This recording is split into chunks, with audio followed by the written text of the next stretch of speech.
عليكم شيخ. لا السلام عليكم شيخ. نسمعك.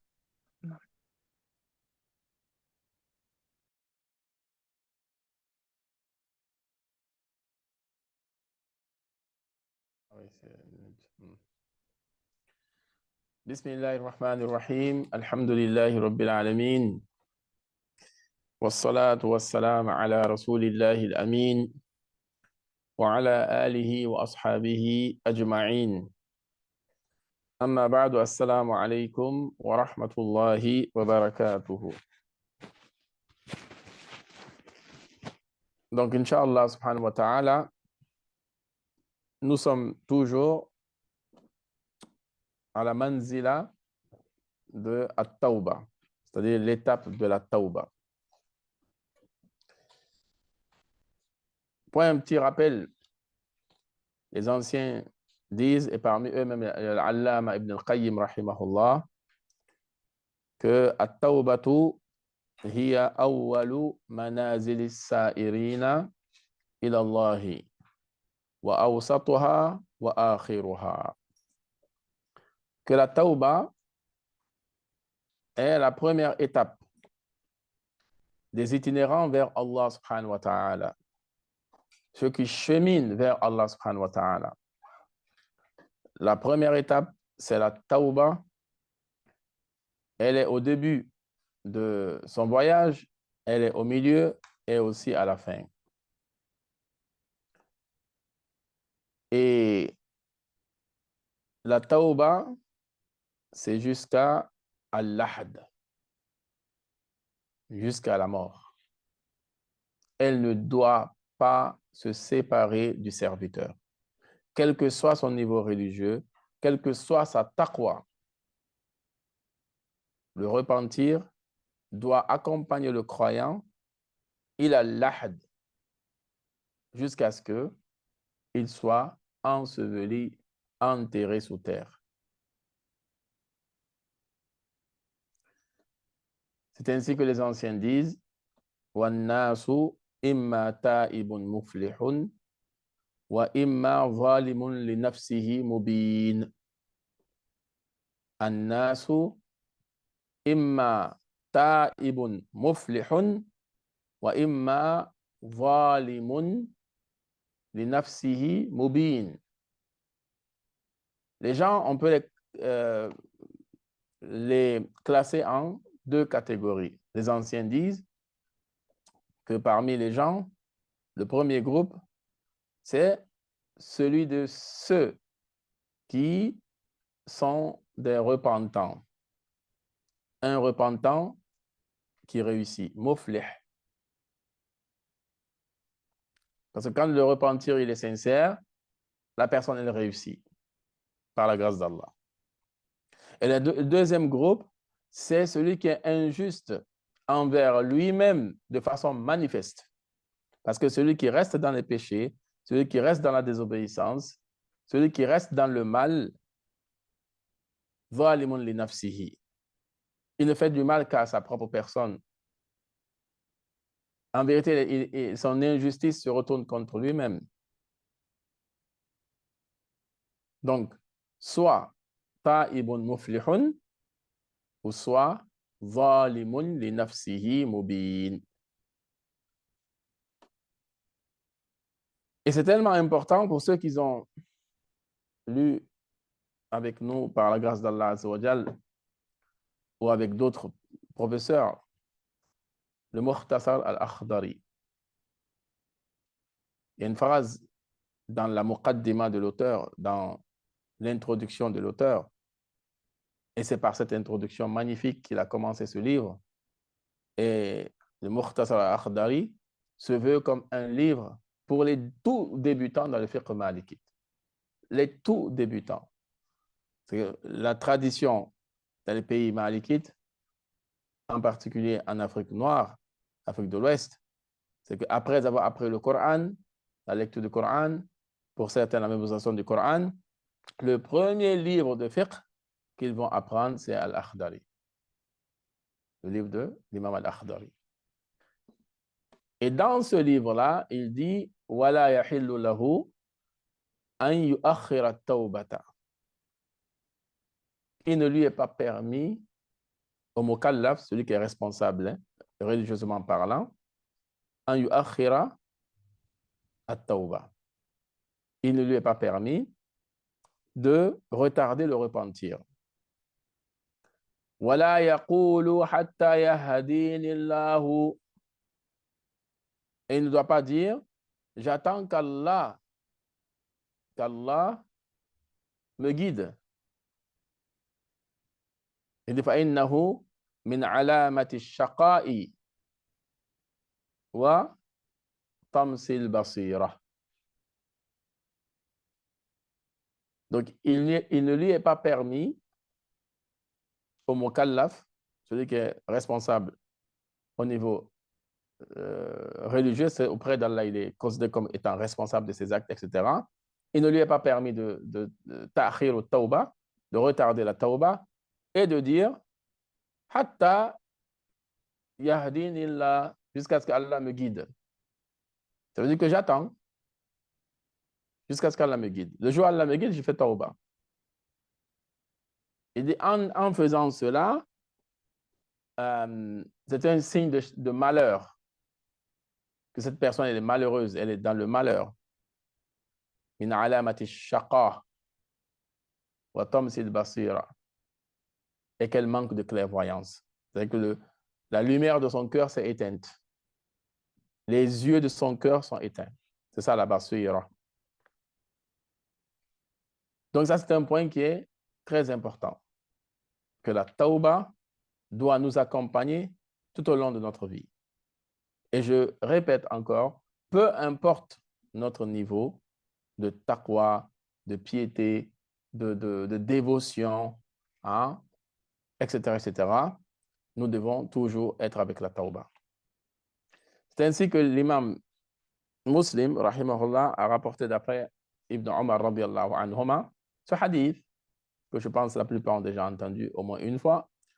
Le Nabi sallallahu alayhi wa sallam dit « Ya ayyuhan nasu tubu ilallah » Ô vous les gens, répentez-vous à Allah, faites tawba, revenez à Allah. Et il dit « Fa inni atubu ilayhi fil yawmi mi'ata marra » Et moi, en parlant de lui, le prophète Mohammed sallallahu alayhi wa sallam, il dit « Et moi, je reviens à Allah, je fais tawba fil yawmi mi'ata marra » par jour 100 fois.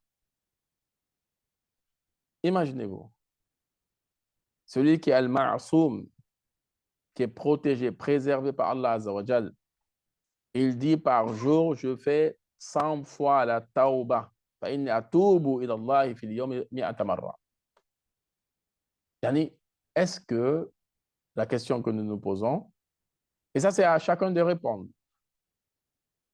combien de fois nous nous sommes assis où nous avons pris le temps, que ce soit le matin tôt, avant soub, après soub, ou à un autre moment de la journée, s'asseoir ne serait-ce que istighfar 100 fois. Astaghfirullah, astaghfirullah, astaghfirullah.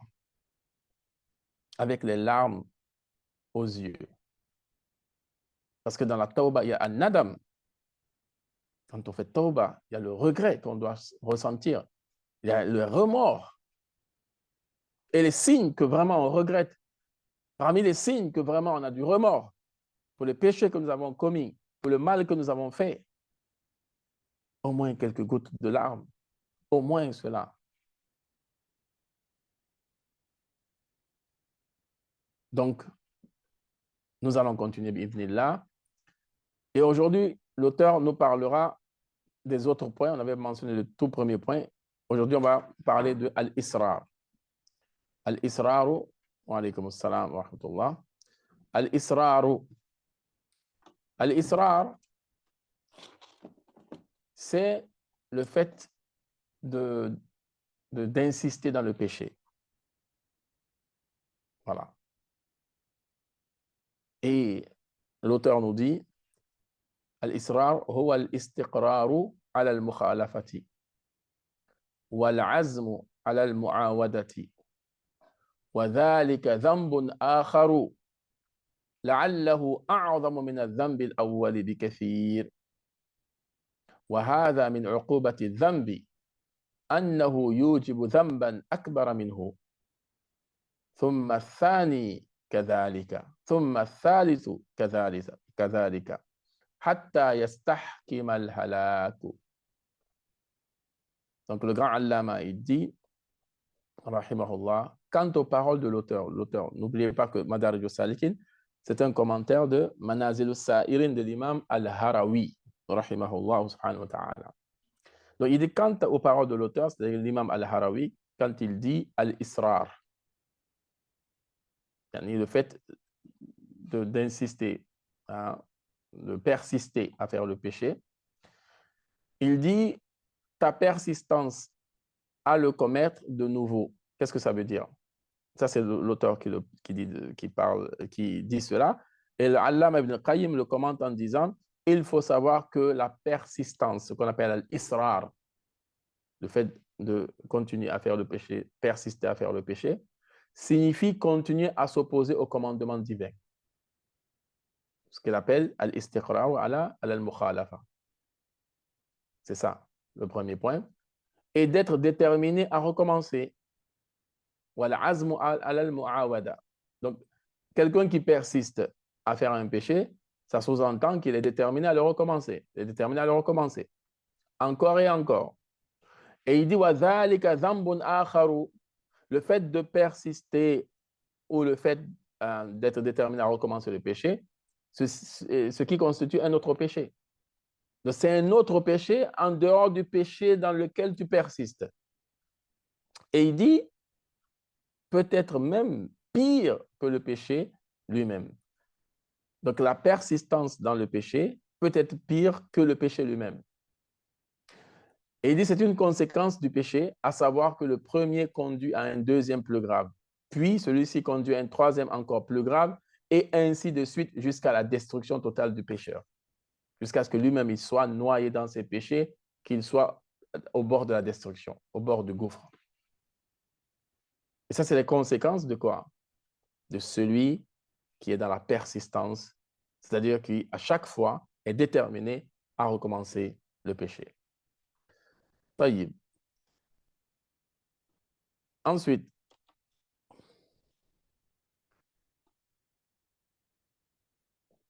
le allama continue en disant فالإصرار على المعصية معصية أخرى والقعود عن تدارك الفارط عن المعصية إصرار ورضا بها وطمانينة إليها وذلك علامة الهلاك وأشد من هذا كله المجاهرة بالذنب مع تيقن نظر الرب جل جلاله من فوق عرشه إليه فإن آمن بنظره إليه وأقدم على المجاهرة فعظيم وإن لم يؤمن بنظره إليه واطلاعه عليه فكفر وانسلاخ من الإسلام بالكلية.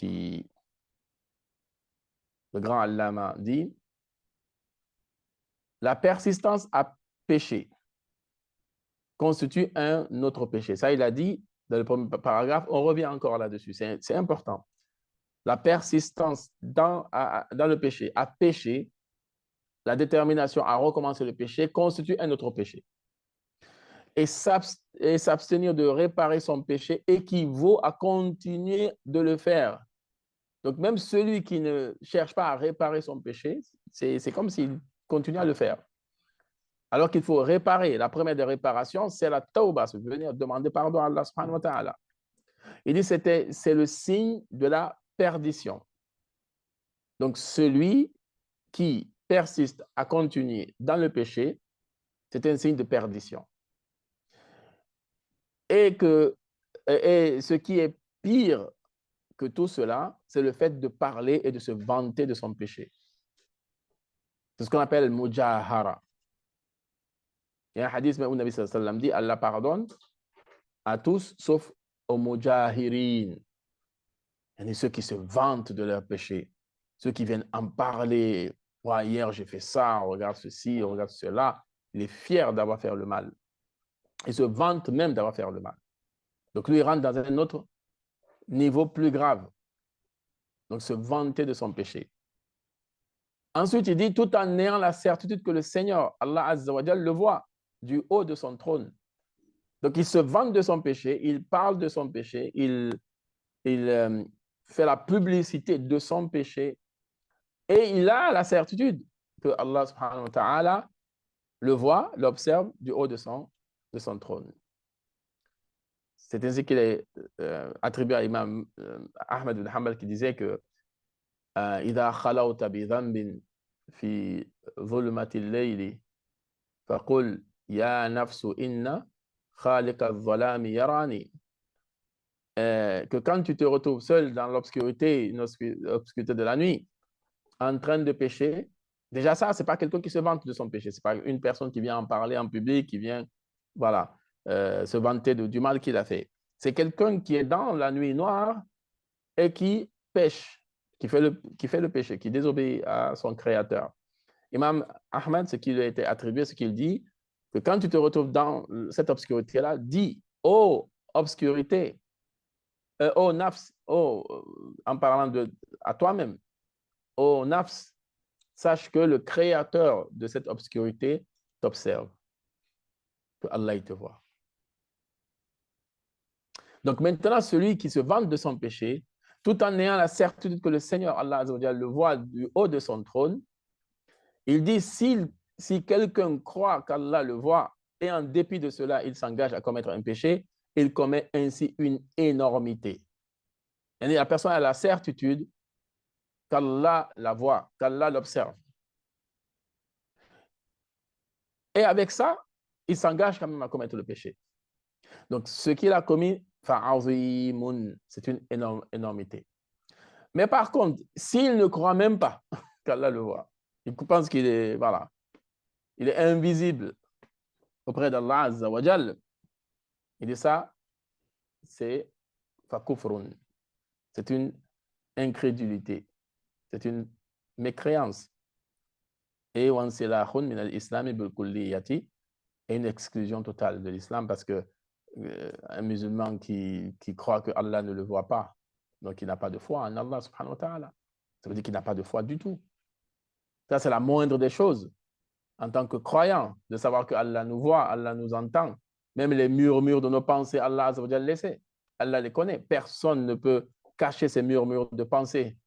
Même les murmures de nos pensées, Allah subhanahu wa ta'ala les connaît dans les moindres détails. Donc ça, c'est une des conséquences de al-israr al-dam.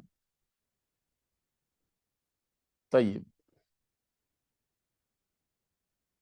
Ensuite, il dit فهو دائر بين أمرين بين الأمرين. Cette personne-là, qui est dans le israr, parce qu'on parle de ce problème de israr, la persistance à commettre le péché. Il dit فهو دائر بين الأمرين بين قلة الحياء ومجاهرة نظر الله إليه وبين الكفر والانسلاخ من الدين. فلذلك يشترط في صحة التوبة تيقنه أن الله كان ناظرا ولا يزال إليه مطلعا عليه يراه جهرة عند مواقعة الذنب لأن التوبة لا تصح إلا من مسلم إلا أن يكون كافرا بنظر الله إليه جاحدا له فتوبته دخوله في الإسلام وإقراره بصفات الرب جل جلاله. Et ce miskin-là, parce que celui qui est dans le israr, dans la persistance à pécher, à désobéir à Allah, en vérité, c'est un prisonnier. Avant de continuer la traduction ici, il n'y a pas pire prisonnier dans une des paroles d'Ibn al-Qayyim que celui qui est prisonnier de son propre nafs. Sincèrement, il n'y a pas pire prisonnier. Que tu es prisonnier de ton propre nafs, de ta propre nafs. Il n'y a pas pire que ça. Ce n'est pas une personne extérieure qui t'a emprisonné. C'est ton ego, ton nafs qui t'a emprisonné. Il n'y a pas pire. Tes shahwat, hein, tes passions, tes désirs interdits, ce sont ceux-là qui t'ont emprisonné. Donc, tu es le pire des prisonniers sur terre. Donc, il dit ce prisonnier-là, il est prisonnier de deux mots. M-A-U-X. Deux mots. L'impudence, le manque de pudeur, etc. L'impudence et le mépris de la garde d'Allah sur lui, d'une part, et l'incrédulité et l'exclusion totale de la religion d'autre part. Donc, il est entre ces deux choses-là. Soit il est dans l'impudence et le fait qu'il méprise qu'Allah le surveille, le voit, et soit il est de l'autre côté, dans l'incrédulité et dans l'exclusion totale de din. C'est-à-dire qu'il n'est même plus musulman. Donc voilà pourquoi l'une des conditions du repentir est la certitude qu'Allah veille sur le serviteur. Et quand on dit condition, c'est-à-dire que de validité. يعني في صحة التوبة يعني تيقنه أن الله كان ناظرا. Avoir la certitude qu'Allah veille, c'est-à-dire qu'Allah voit le serviteur dans tout ce qu'il fait, le regarde et le voit clairement, que ce soit dans l'obscurité de la nuit, que ce soit dans la clarté du jour. Rien ne change pour Allah Azza wa Jal. Allah le voit, Allah l'observe. Donc Allah l'observe, le voit clairement quand il commet un péché, car le repentir n'est pas valable de la part d'un musulman, sauf s'il nie qu'Allah le voit. Donc s'il nie qu'Allah le voit, khalas. Donc là, il n'est plus considéré comme musulman. Et là, dans ce cas, son repentir, c'est quoi? Cela va correspondre à son entrée en islam et à son affirmation des attributs du Seigneur Allah Azza wa Jal. Donc celui, par exemple, qui nie qu'Allah le voit, qu'est-ce qu'il a? Il n'a rien à voir avec l'islam. Maintenant, lui, sa tauba, ça ne sera pas de demander pardon pour le péché qu'il a commis. Sa tauba, ce sera de revenir à l'islam, son entrée à l'islam, et affirmer les attributs d'Allah subhanahu wa ta'ala. Et c'est là où il y a le danger de ce phénomène de Israr. L'imam Ibn Qayyim a beaucoup insisté là-dessus, al-Israr. Maintenant, là, une chose qu'on peut comprendre, qu'on doit même comprendre, et ça, c'est des questions que souvent les gens posent. Donc ça, après, on va continuer les slides. Une personne qui a fait tauba, demander pardon à Allah Azza wa Jal, un mois après, je ne sais pas, 2 mois après, ou quelques temps après même, pas forcément des mois, hein, la personne retombe dans le péché. Est-ce que ça veut dire que sa tauba précédente, elle n'était pas authentique, ou elle n'était pas sincère, ou voilà, est-ce que c'est accepté, c'est pas accepté, etc. Il y a beaucoup qui se posent cette question et qui posent même cette question, voilà. Il y a un hadith dans le Sahih de l'imam Muslim, un hadith qui est rapporté par Abu Hurairah, c'est un hadith qudsi. Que Abu Hurairah dit qu'il a entendu le Nabi sallallahu alayhi wa sallam dire Fima yahki an rabbihi azza wa jal. De ce que le Nabi sallallahu alayhi wa sallam rapporte de son Seigneur. C'est un hadith qudsi. Hadith qudsi, c'est que les paroles viennent du Nabi sallallahu alayhi wa sallam, mais le sens vient d'Allah subhanahu wa ta'ala. Et le hadith qudsi, on ne peut pas prier avec. C'est la différence avec le Coran. Le Coran, on peut prier avec. Parce que le Coran, les paroles et les sens, ma'na et les paroles viennent d'Allah subhanahu wa ta'ala. Donc, parmi les hadiths qudsi authentiques qui sont dans le Sahih de Muslim, que Nabi sallallahu alayhi wa sallam dit, que Allah subhanahu wa ta'ala dit, Adnaba abdun dhamban. Un de mes serviteurs a fait un péché. Faqal Allahumma ghfir li dhambi. Et il a dit, oh Allah, pardonne-moi mon péché. Donc, le serviteur d'Allah a péché. Et qu'est-ce qu'il a fait? Il a dit, Allahumma ghfir li dhambi.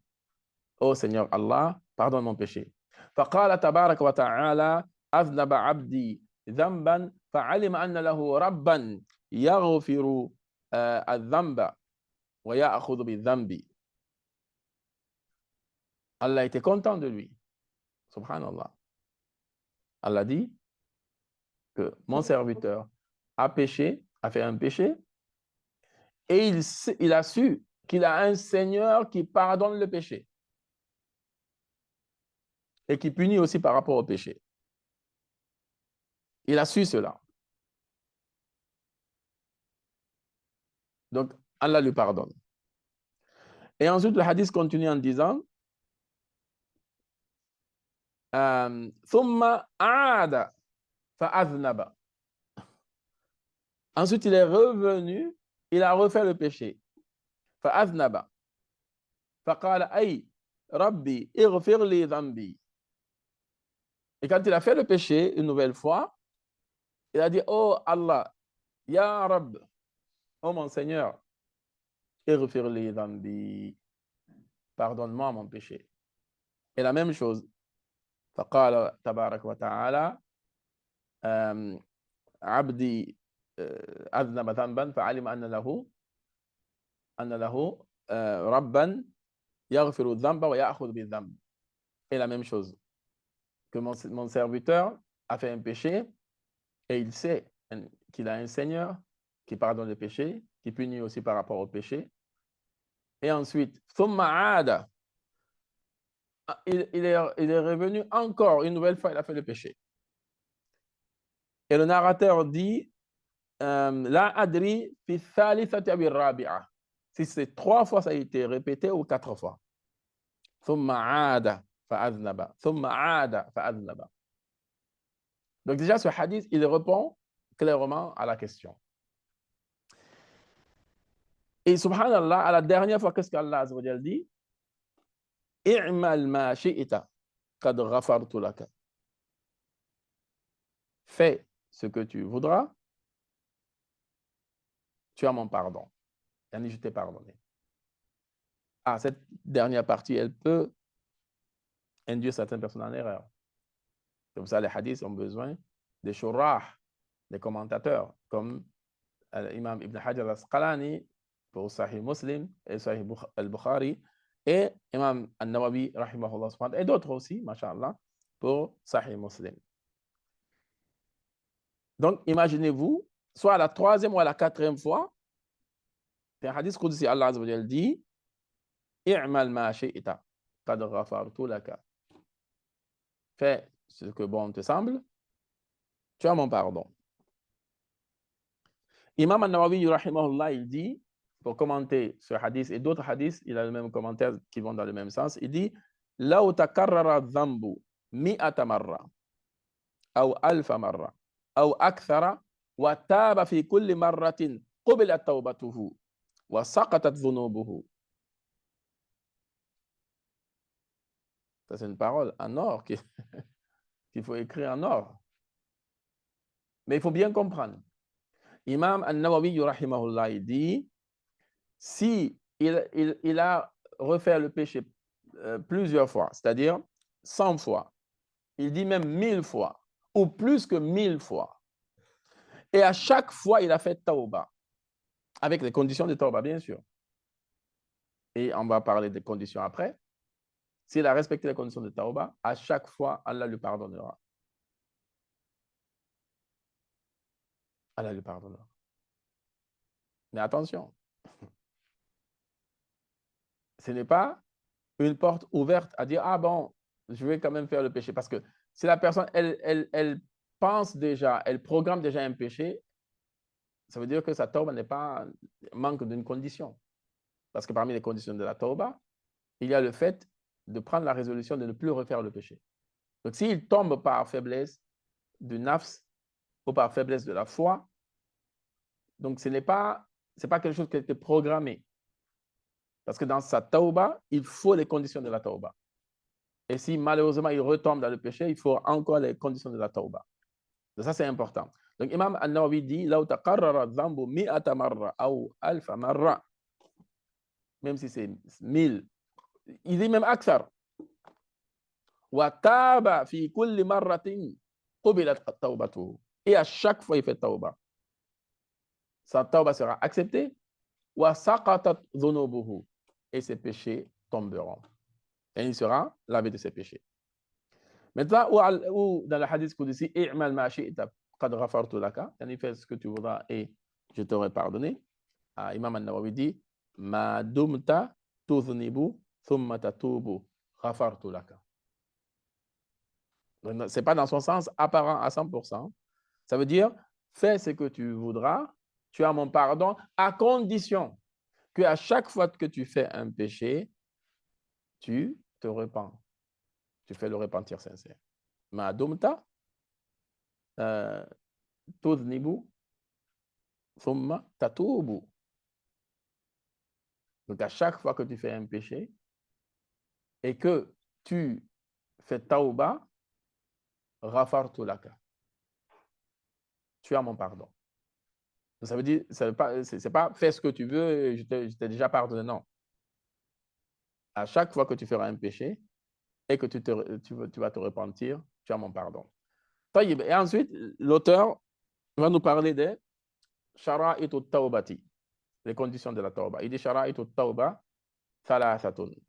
An-nadamu wal-iqla'u wal-i'tidharu. Il a utilisé le dernier terme, c'est un terme qui est mushkil, qui est un peu confus, mais avec les explications de Allama ibn Qayyim, ça sera clair, Inch'Allah. Donc, il dit les conditions, l'auteur de Manazil, ce qui est l'imam al-Harawi, il dit les conditions de repentir sont au nombre de 3. Et ça, tous les savants disent ça, le nombre de 3, quand c'est entre toi et Allah, et une quatrième, quand c'est entre toi et quelqu'un d'autre, il faut réparer le tort. Si tu as opprimé une personne, tu as utilisé son bien sans son autorisation, etc., tu as diffamé sur lui, tu as calomnié, etc., etc. Donc, ça, il y a une quatrième condition. Mais de façon générale, c'est 3 conditions ici, quand c'est un péché qui est entre le serviteur et son Seigneur Allah Azza wa Jalla. Taïb. Donc, il dit les conditions sont au nombre de 3. Le regret, le renoncement et les excuses. Donc, le dernier terme, les excuses là, voilà. Ibn al-Qayyim va bien nous expliquer cela pour qu'on comprenne. Sinon, ça risque d'être un peu confus. Les 2 premiers, il n'y a aucun souci. Le regret, regretter son péché. Le renoncement, renoncer voilà, à revenir sur le péché, etc. Ensuite, il a rajouté, dans ces termes à lui, al-i'tidhar, c'est-à-dire que les excuses. Donc, Ibn al-Qayyim dit, rahimahullah, فَحَقِيقَةُ التَّوْبَةِ هِيَ النَّدَمُ عَلَى مَا سَلَفَ مِنْهُ فِي الْمَاضِي. Je n'ai pas partagé l'écran. Hein? Ouais, je me rends compte que... tac, tac. Je me rends compte que ça n'apparaît pas sur... Voilà. طيب. Donc, il dit فَحَقِيقَةُ التَّوْبَةِ هِيَ النَّدَمُ عَلَى مَا سَلَفَ مِنْهُ فِي الْمَاضِي. La réalité du tauba, du repentir, est le regret pour ce qu'on a commis dans le passé. Est-ce qu'on peut imaginer un repentir sans regret? C'est que ce n'est pas un repentir. S'il n'y a pas de regret, ce n'est pas un repentir. Même entre nous humains, si vous avez offensé une personne, si vous ne regrettez pas, comment voulez-vous que cette personne vous pardonne? Même entre nous humains, on ne parle même pas de même religion, hein? Entre nous humains, comme ça, dans les relations humaines au quotidien, vous avez offensé une personne, vous avez blessé une personne, et vous ne regrettez même pas ce que vous avez fait. Donc, le regret, c'est ça la réalité de la tauba. Regretter ce qu'on a commis dans le passé. Et le renoncement au péché dans le présent. C'est pas la personne, elle est en train de faire le péché, elle continue à le faire et elle demande pardon. En même temps qu'elle continue, au moment où elle est en train de faire le péché, elle dit pardon. C'est comme si vous giflez une personne et vous dites pardon, vous le regiflez en même temps. Vous continuez à le gifler en lui demandant pardon au moment où vous le giflez. Il va dire, mais tu te moques de moi là. Est-ce que vous voyez? Donc, il faut faire attention et comprendre bien les termes ici. Donc, quand il dit le renoncement au péché, c'est dans le présent. Donc, tu ne peux pas demander pardon au moment où tu es en train de toi-même continuer le péché. Voilà. Après, si tu retournes dans le péché, dans le futur, c'est autre chose. Mais au moment où tu es en train de... Il faut arrêter le péché pour demander pardon. Taïb. Ensuite, et la résolution de ne jamais y revenir ensuite. Voilà. Azmu ala an la yu'awidahu fil mustaqbali. Donc ça, c'est la résolution que tu as, la ferme résolution dans le cœur de ne plus jamais, mais jamais revenir au mal que tu as commis.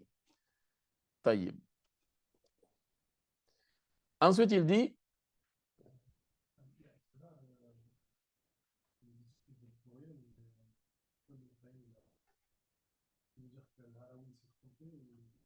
non, non, il ne s'est pas trompé. C'est pour cela qu'il va expliquer après.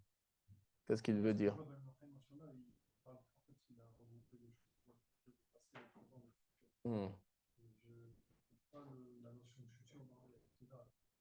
Ça viendra. C'est pour cela qu'il a, comment dirais-je, il a dédié une session spéciale pour Al-I'tizar.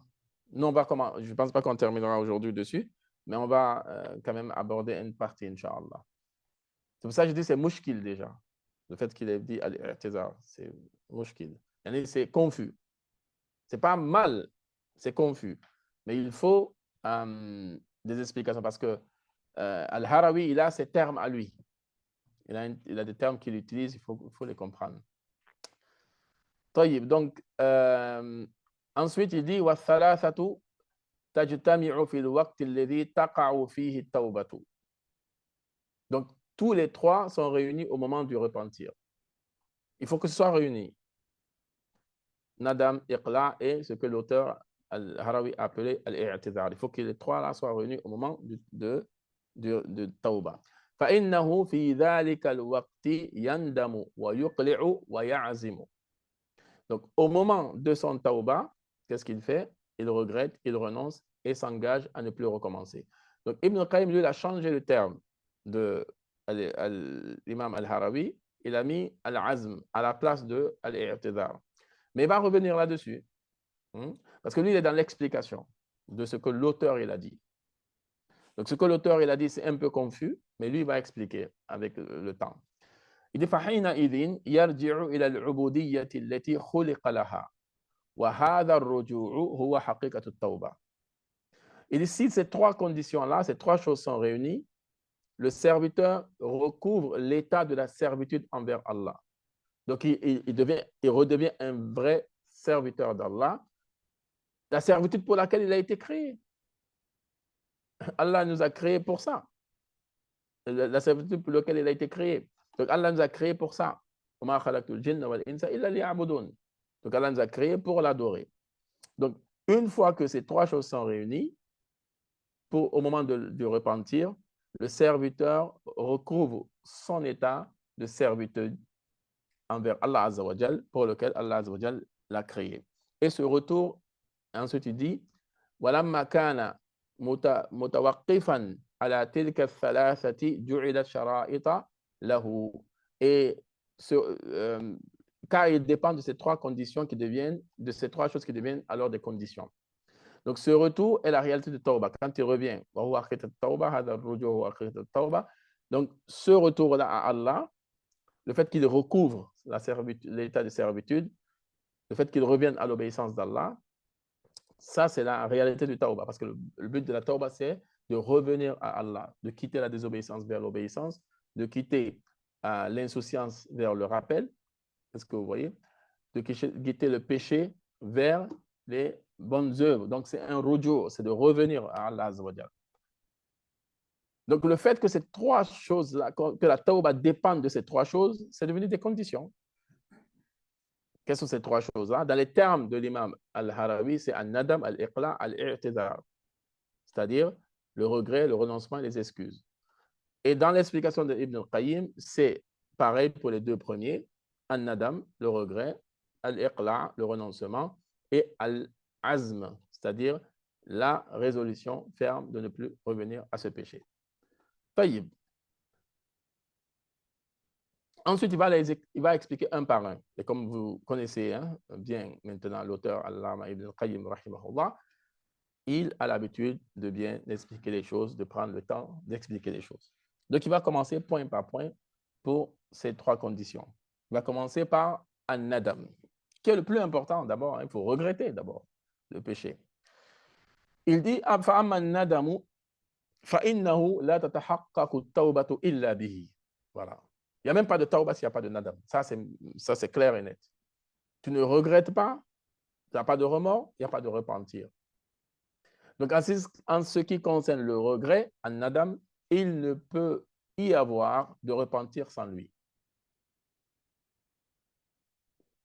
Ensuite, il dit إِذْ مَنْ لَمْ يَنْدَمْ عَلَى الْقَبِيحِ فَذَلِكَ دَلِيلٌ عَلَى رِضَاهُ بِهِ. Car celui qui ne regrette pas ce qu'il a fait d'ignoble est satisfait de son action. Wa israrihi alayhi, et recommence. C'est-à-dire que si on ne regrette pas d'avoir fait quelque chose d'ignoble, c'est qu'on est satisfait de ce qu'on a fait. Et je donne l'exemple, par exemple, si on a offensé une personne, qu'on ne regrette même pas l'avoir offensée, c'est qu'on est content de l'offense qu'on lui a fait subir, de l'injustice qu'on a fait subir. Donc, c'est quand même grave. Donc, c'est le premier pas en Adam, le fait de regretter, d'avoir des remords. Et dans le Musnad de l'imam Ahmad, il n'y a pas que l'imam Ahmad, il y a d'autres aussi qui ont rapporté ce hadith-là. An-nadamu taubatun. Dans le Musnad de l'imam Ahmad, il est mentionné, c'est-à-dire que le hadith, le regret est un repentir. Et ça a été authentifié par des savants de hadith. An-nadamu taubatun. Que le regret est un repentir. Donc, c'est pour prouver que le regret est indispensable. Et sans regret, sans remords, il n'y a même pas de tauba. Il n'y a pas de repentir. Taïb. Ensuite, il va passer au deuxième point. Il dit wa amma al-iqla'u fatastahilu at-taubatu ma'a mubasharati adh-dhanbi. Et ça, c'est clair. Le renoncement, c'est quoi? Al-iqla'. Donc, il dit, il est évident qu'on ne peut pas concevoir de repentir pendant que l'on commet un péché.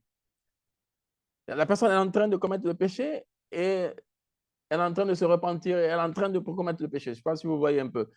Pendant qu'elle est en train de faire le péché, comment elle peut se repentir? Il faut qu'elle arrête le péché, il faut qu'elle stoppe le péché. Et maintenant, elle va faire la tauba. Sinon, ça sera un jeu pour elle. Ça devient un jeu, le fait de continuer à faire et en même temps demander pardon pendant qu'on est en train de faire le mal. Donc, ça sera limite de la plaisanterie. La personne n'est pas sérieuse, on ne va pas la prendre au sérieux. Donc, il faut arrêter d'abord, donc renoncer au péché, arrêter le péché, stopper. Et là, maintenant, une fois qu'on a arrêté, on demande pardon à Allah Azza wa Jal, une fois qu'on a fini. Hein? On n'est pas en train de faire le péché pendant qu'on fait le péché et on est là en train de demander pardon. Ça ne sera pas considéré comme un tauba. Donc, al-iqla', c'est ça. Donc, le renoncement, c'est dans ce sens-là. Maintenant, on vient au plus confus, selon les termes de l'auteur original, qui est l'imam al-Harawi. Il dit wa amma al-i'tidharu fa fihi ishkalun. Quant aux excuses, il y a une certaine confusion à ce sujet. فإن من الناس من يقول من تمام التوبة ترك الاعتذار. Certaines personnes, et il parle de personnes, il parle des savants, disent le repentir entier et complet consiste à renoncer à trouver des excuses. Donc, al-i'tidhar que l'imam al-Harawi a mentionné comme étant la troisième condition de tauba, des savants ont traduit cela comme étant renoncer à trouver des excuses. Vous voyez, il a utilisé un seul mot, mais on trouve toujours une bonne portée à ce mot. Donc, la première chose qu'ils ont trouvée, c'est ça. Ça veut dire renoncer à trouver des excuses pour le péché qu'il a commis. Pourquoi? Ils disent فإن الاعتذار muhajjatun anil jinayati, que les excuses sont une couverture au crime, pour le crime. Donc, si tu trouves des excuses pour ce que tu as fait, donc tu couvres ton crime. Le crime ici, c'est le péché. Donc, tu couvres ton péché. Alors que normalement, celui qui regrette, qui renonce, qu'est-ce qu'il fait? Il ne trouve pas d'excuses pour ce qu'il a fait. Au contraire, il s'excuse pour ce qu'il a fait, mais il ne trouve pas des excuses pour ce qu'il a fait. Donc, et le fait de cesser d'en chercher, c'est le reconnaître. Reconnaître quoi? Donc là, on reconnaît al-jinaya, le crime qu'on a commis. On reconnaît le péché. Jinaya ici, c'est crime dans le sens de tout péché que la personne a commis, qui a besoin de tauba, de repentir. Donc le fait de ne pas chercher des excuses, c'est al-i'tiraf. C'est de reconnaître son péché, reconnaître le crime que la personne elle-même elle a commis. Et il dit wala tasihhu tawbatu illa ba'da al-i'tiraf. Donc la tauba n'est pas valable sans aveu. Et pour un aveu, il ne faut pas des excuses. Si vous trouvez des excuses, comment vous allez avouer sincèrement ce que vous avez fait? Ah non, mais parce que, mais ceci, mais non, il n'y a pas de parce que ceci. Tu l'as commis, tu l'as commis. Pourquoi tu cherches des excuses? Il n'y a pas d'excuses à chercher. Taïb. Ensuite, il dit وفي ذلك يقول بعض الشعراء لرئيسه وقد عتب عليه في شيء. Il dit c'est ainsi que un poète a dit un jour à son chef, ce chef-là lui avait fait des reproches. Un poète a dit à son chef qu'il avait fait des reproches, sous forme de poème, comme c'est un poète. Il dit وَمَا قَابَلْتُ عَتْبَكَ بِإِعْتِذَارٍ وَلَكِنِّي أَقُولُ كَمَا تَقُولُ. Donc ici, il dit, je n'ai pas accueilli votre colère en cherchant des excuses, mais je dis plutôt ce que vous dites. وَأَتْرُكُ بَابَ عَفْوِكَ بِانْكِسَارٍ وَيَحْكُمُ بَيْنَنَا الْخَلْقُ الْجَمِيلُ. Je frappe à la porte de votre pardon avec humilité et que la courtoisie soit notre juge. Donc, il a été, il a eu des reproches venant de son chef. Et regardez ce qu'il fait. Il lui a envoyé un poème, il a dit un poème par rapport à ça. Ici, il ne cherche pas d'excuses. Et regardez, فلما سمع الرئيس مقالته قام وركب إليه من فوره وأزال عتبه عليه فتمام الاعتراف ترك الاعتذار بأن يكون في قلبه ولسانه أن يكون في قلبه ولسانه اللهم لا براءة لي من ذنب فأعتذر ولا قوة لي فأنتصر ولكني مذنب مستغفر اللهم لا عذر لي وإنما هو محض حقك ومحض جنايتي فإن عفوت وإلا فالحق لك. Donc il dit, lorsqu'on rapporta ces paroles au chef, le chef de ce poète-là, il se leva et se rendit aussitôt auprès du poète. Sa colère s'était évanouie après avoir entendu ce qu'il a dit. Imaginez-vous, je frappe à la porte de ton pardon avec humilité. Quelqu'un qui vient avec humilité, est-ce qu'il cherche des excuses à ce qu'il a fait? Non. Il reconnaît avoir fauté, il reconnaît avoir mal agi. Donc c'est pour ça qu'il frappe. En plus, il dit, je frappe la porte de votre pardon. Donc c'est ce que, en vérité, veut dire. Et quand on regrette vraiment, et quand on vient avec humilité, quand on ne cherche pas d'excuses, ça veut dire quoi? Ça veut dire qu'on ne se projette pas à refaire le péché. Parce que là, quand on cherche des excuses, c'est une façon de de vouloir recommencer.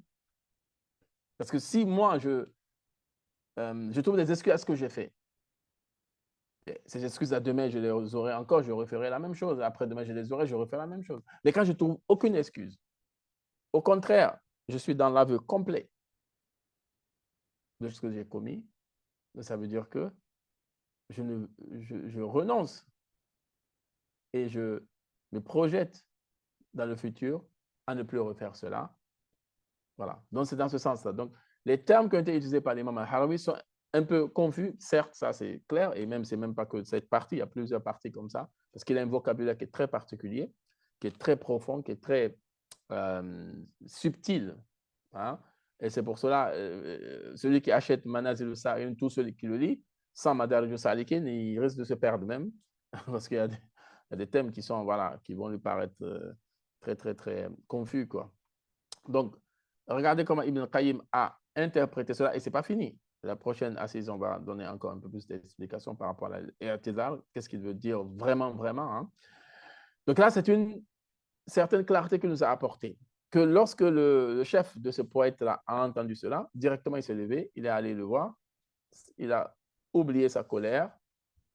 Et là, Allah Ibn Qayyim dit, le repentir complet consiste donc à renoncer aux excuses et à dire avec son cœur et sa langue. Donc, qu'est-ce qu'il dit, celui qui se repentit sincèrement? Qu'est-ce qu'il dit avec son cœur et sa langue? Qu'est-ce qu'il dit? Allahumma la bara'ata li min dhanbin fa'a'tadhiru. Oh Allah, je n'ai aucune excuse. Je n'ai aucune excuse pour tel péché que j'ai commis. Wala quwwata li fa'antasiru. Et je n'ai pas de puissance ni de force pour moi-même m'aider ou pour moi-même m'apporter un secours par rapport à ça. Je ne suis qu'un pécheur qui demande pardon, qui fait l'istighfar. Allahumma la uzrali. Allah, je n'ai aucune excuse. Je n'ai aucune excuse. Wa innama huwa mahdu haqqik. Ce n'est rien d'autre que ton droit absolu. Wa mahdu jinayati. Et ce n'est rien d'autre que mon péché absolu, mon crime absolu. Et de pardonner ou non est ton droit. Donc c'est dans ce sens-là. Maintenant, imaginez-vous une personne de son cœur et de sa langue dit ça. Est-ce que c'est une personne qui n'a pas une résolution de ne plus retomber dans ce péché, de ne plus refaire ce péché, après qu'elle ait regretté, après qu'elle ait renoncé au péché? Donc c'est une façon de se projeter dans l'avenir avec une résolution de ne plus commettre ce péché-là. Donc ça, c'est ce que l'Allama Ibn Qayyim, rahimahullah, a donné comme interprétation au terme i'tizar, les excuses qui ont été mentionnées par le grand, aussi savant, l'imam al-Harawi, rahimahullah subhanahu wa ta'ala. Donc la prochaine assise, on va donner plus d'explications sur l'I'tizar aussi, parce qu'on ne s'arrête pas qu'ici. L'imam Ibn Qayyim va aller dans d'autres interprétations de d'autres savants aussi par rapport à cela. Donc ça, on va le laisser à une prochaine assise, bi'idhnillah subhanahu wa ta'ala. Ça sera le mois prochain, bi'idhnillah subhanahu wa ta'ala. Qu'Allah nous donne la compréhension, qu'il fasse de nous des musulmans sincères et pieux. سبحانك اللهم وبحمدك أشهد أن لا إله إلا أنت أستغفرك وأتوب إليك والسلام عليكم ورحمة الله وبركاته. وعليكم السلام. السلام ورحمة الله. السلام ورحمة الله.